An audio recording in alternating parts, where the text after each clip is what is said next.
राम राम राम राम राम राम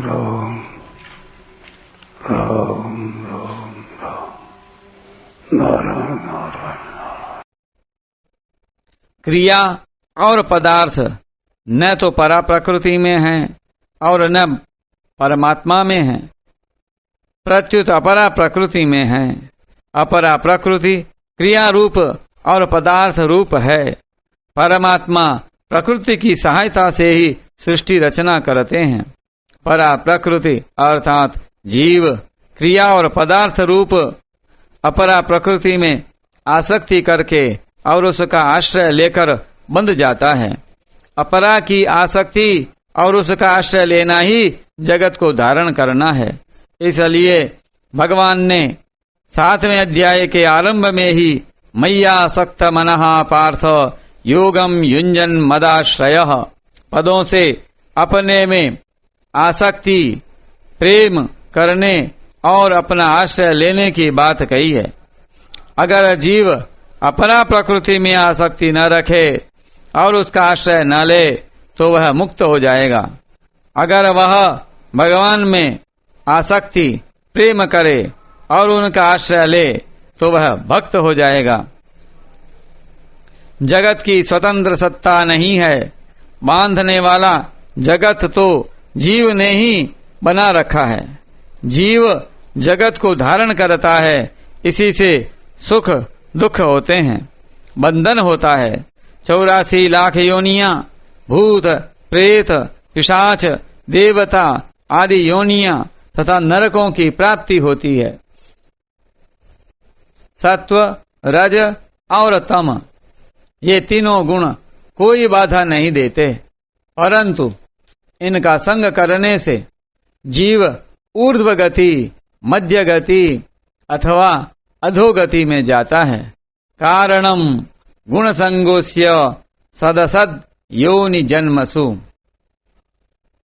गुणों का संग जीव स्वयं करता है। अपरा प्रकृति किसी के साथ कोई संबंध नहीं करती। संबंध न प्रकृति करती है, न गुण करते हैं, न इंद्रियां करती हैं, न मन करता है, न बुद्धि करती है। जीव स्वयं ही संबंध करता है। इसीलिए सुखी दुखी हो रहा है, जन्म मरण में जा रहा है। जीव स्वतंत्र है क्योंकि यह परा अर्थात उत्कृष्ट प्रकृति है। अपरा प्रकृति तो बेचारी कुछ नहीं करती, क्योंकि उसमें चेतना और कामना नहीं है। उससे संबंध जोड़कर उसका सदुपयोग दुरुपयोग करके जीव ऊंच नीच योनियों में जाता है, भटकता है। तात्पर्य है कि अपरिवर्तनशील होते हुए भी जीव विजातीय जगत के साथ संबंध जोड़कर परिवर्तनशील जगत रूप हो जाता है। उसकी दृष्टि शरीर की तरफ ही रहती है, अपने स्वरूप की स्फुरना होती ही नहीं। यहाँ जगत शब्द परिवर्तनशील का वाचक है। गच्छति इति जगत, जो हमसे सर्वथा अलग है उस जगत अर्थात शरीर, इंद्रियां, मन, बुद्धि, अहम के साथ अपनी एकता मान ली, यही जगत को धारण करना है। वास्तव में जगत हमारा है ही नहीं, क्योंकि अगर हमारी चीज हमारे को मिल गई होती तो हमारी कामनाएं सदा के लिए मिट जाती। हम निर्मम, निर्भय, निश्चिंत, निष्काम हो जाते। परंतु जगत हमें ऐसी चीज नहीं दे सकता जो हमारी हो, अर्थात जो हमसे कभी बिछुड़े नहीं। जो चीज वास्तव में हमारी है वह जगत के द्वारा प्राप्त नहीं हो सकती, प्रत्युत जगत के संबंध विच्छेद से प्राप्त हो सकती है।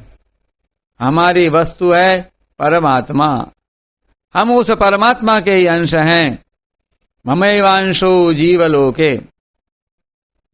उसकी प्राप्ति का उपाय कर्मयोग की दृष्टि से यह है कि जगत से मिली हुई वस्तुओं, शरीर आदि को जगत की ही सेवा में लगा दें और बदले में उससे कुछ भी आशा फलेच्छा न रखें, उससे कोई संबंध न जोड़ें, न क्रिया के साथ न पदार्थ के साथ। सेवा करने की अपेक्षा भी किसी को दुख न देना श्रेष्ठ है।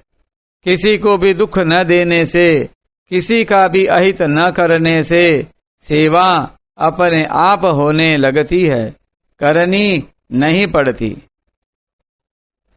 किसी का भी अहित न करने से दो बातें होंगी, हम कुछ नहीं करेंगे, अगर कुछ करेंगे तो हमारे से सेवा ही होगी। कुछ न करना अथवा सेवा करना, इन दोनों से ही संसार से संबंध विच्छेद होता है। कारण कि कुछ न करने में कोई दोष होता ही नहीं और अपने आप सेवा होने से सब दोष मिट जाते हैं। जैसे भोजन करने में मैं खाता हूँ, इस प्रकार जो अभिमान होता है वह भोजन पचने में नहीं होता, क्योंकि वह अपने आप पचता है। ऐसे ही सेवा अपने आप होने से कर्तृत्व अभिमान और फलासक्ति का त्याग स्वतः होता है। अपने आप होने वाली क्रिया का अभिमान नहीं होता और उसके फल की इच्छा भी नहीं होती। अभिमान और फलेच्छा का त्याग होने पर हमें वह वस्तु मिल जाती है जो वास्तव में हमारी है। वास्तव में अपरा प्रकृति की परमात्मा के सिवाय अलग सत्ता है ही नहीं। ना सतो विद्यते भावः, उसको विशेष सत्ता जीव ने ही दी है। जैसे रुपयों की अपनी कोई महत्ता नहीं है, हम ही लोभ के कारण उसको महत्ता देते हैं। हम जिसको महत्ता देते हैं उसी में हमारा आकर्षण होता है। महत्ता तब देते हैं जब दोषों को स्वीकार करते हैं। संसार के सब सुख दोष जनित हैं। दोषों को स्वीकार करने से ही सुख दिखता है। काम के कारण ही मनुष्य स्त्री के बिना नहीं रह सकता। लोभ के कारण ही मनुष्य धन के बिना नहीं रह सकता। मोह के कारण ही मनुष्य परिवार के बिना नहीं रह सकता। दोष के कारण ही उसको त्याग का महत्व नहीं दिखता। काम रूप दोष के कारण ही स्त्री में आकर्षण होता है। लोभ रूप दोष के कारण ही धन में आकर्षण होता है।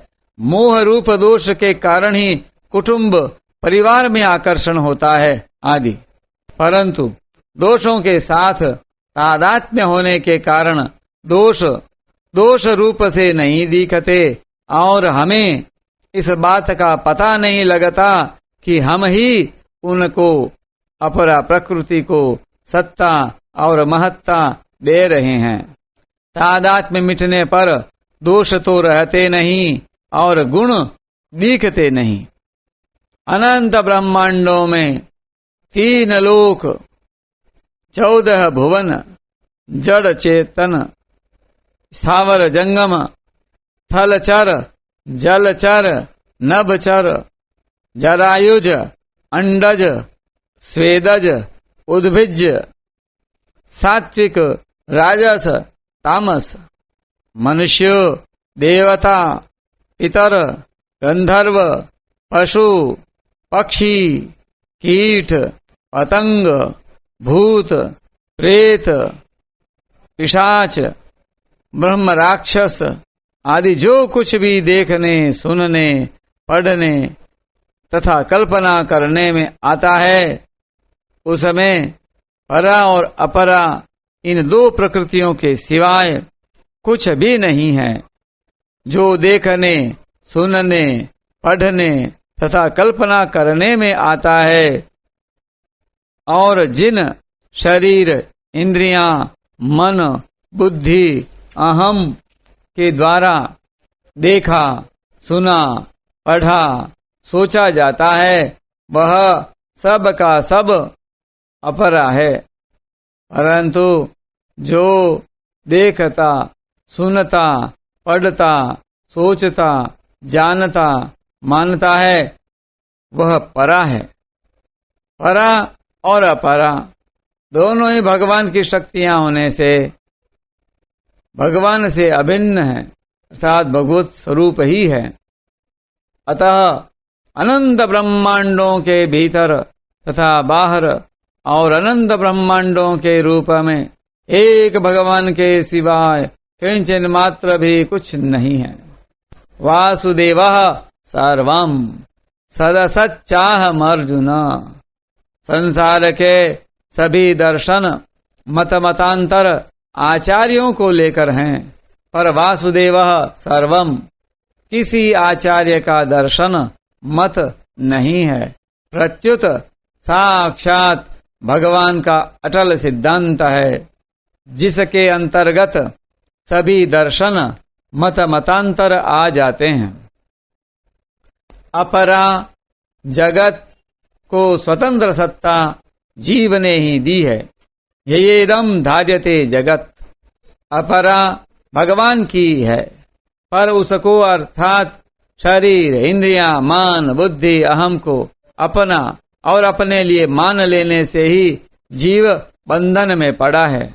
अतः साधक को अगर जगत दिखता है तो यह उसकी व्यक्तिगत दृष्टि है। व्यक्तिगत दृष्टि सिद्धांत नहीं होता, दिखना सीमित होता है, जबकि तत्व असीम है। जैसे सूर्य थाली की तरह दिखता है, पर वास्तव में वह थाली के आकार का नहीं है, प्रत्युत पृथ्वी से भी कई गुना अधिक बड़ा है।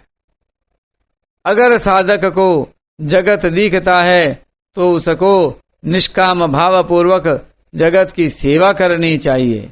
जगत को अपना और अपने लिए मानना तथा उससे सुख लेना ही असाधन है, बंधन है। कारण कि हमारे पास शरीर, इंद्रियां, मन, बुद्धि आदि जो कुछ भी है वह सब जगत का है और जगत के लिए है। अतः जगत की वस्तु को जगत की सेवा में लगाने से जगत जगत रूप से नहीं दिखेगा, प्रत्युत भगवत स्वरूप दिखने लगेगा, जो कि वास्तव में है। तात्पर्य है कि साधक चाहे जगत को माने, चाहे आत्मा को माने, चाहे परमात्मा को माने, किसी को भी मानकर वह साधन कर सकता है और अंतिम तत्व वासुदेवः सर्वम् का अनुभव कर सकता है।